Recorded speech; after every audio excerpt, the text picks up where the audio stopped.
struktur kimia itu tadi lebih ke sifat fisika kimia yang menentukan efek dari obat.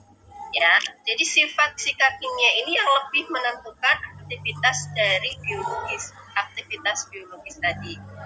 Berupa apa aktivitas yang tidak spesifik, sifat fisika kimia apa saja, lebih menentukan aktivitas biologis, aktivitas dari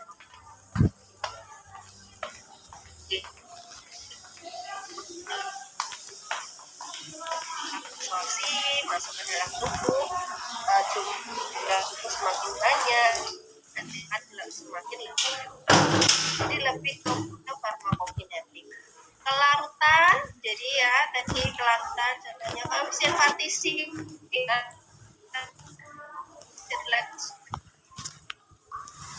informasi juga itu partisi adalah jumlah yang berada di dalam hama dan jumlah yang berada di air. Perbandingan yang menyebabkan jumlah yang berada di dalam hama dengan jumlah yang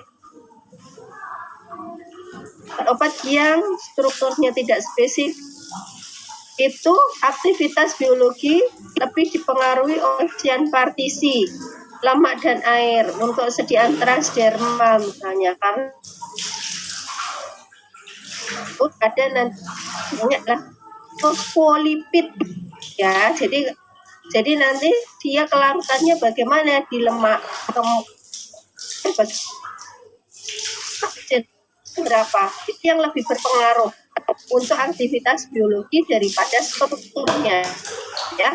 Kemudian ionisasi, pembentukan kelat, potensial redoks, tegangan permukaan, ini adalah sifat fisika kimia untuk senyawa-senyawa yang tidak spesifik yang lebih berpengaruh terhadap aktivitas biologi dibandingkan strukturnya.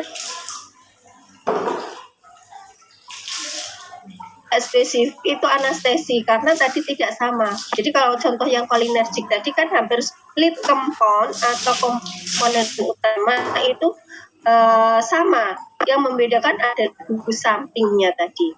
Insektisida, diuretik ini tidak spesifik. Jadi kalau diuretik itu kan ada yang golongan furosemid, ada yang misalnya itu tidak spesifik, sehingga yang lebih berpengaruh adalah sifat fisika kimia.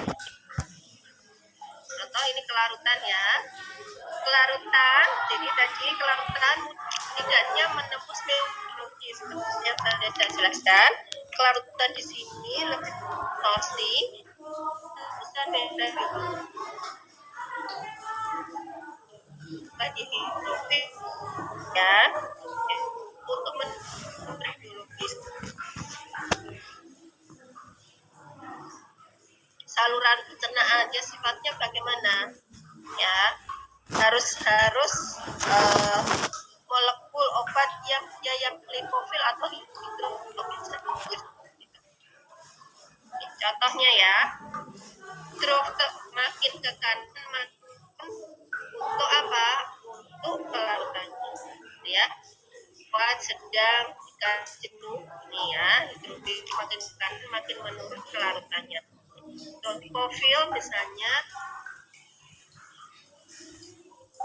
hidrokarbon alifatik ya, coba pelajari apa itu rantai hidrokarbon alifatik ya, makin panjang rantainya bagaimana tuh sini, mungkin lipofil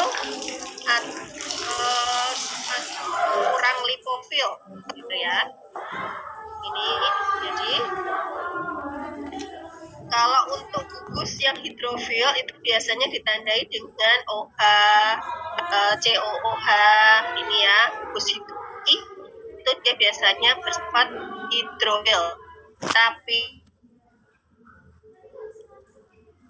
ya baik alifatis maupun aromatis ya itu biasanya menunjukkan lipofil. Semakin tinggi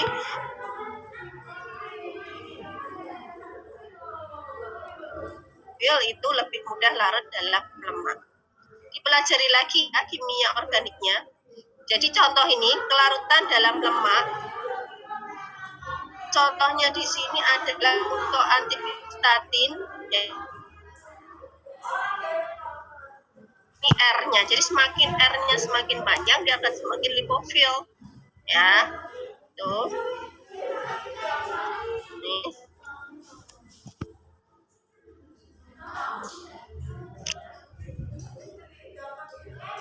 Ini R ini.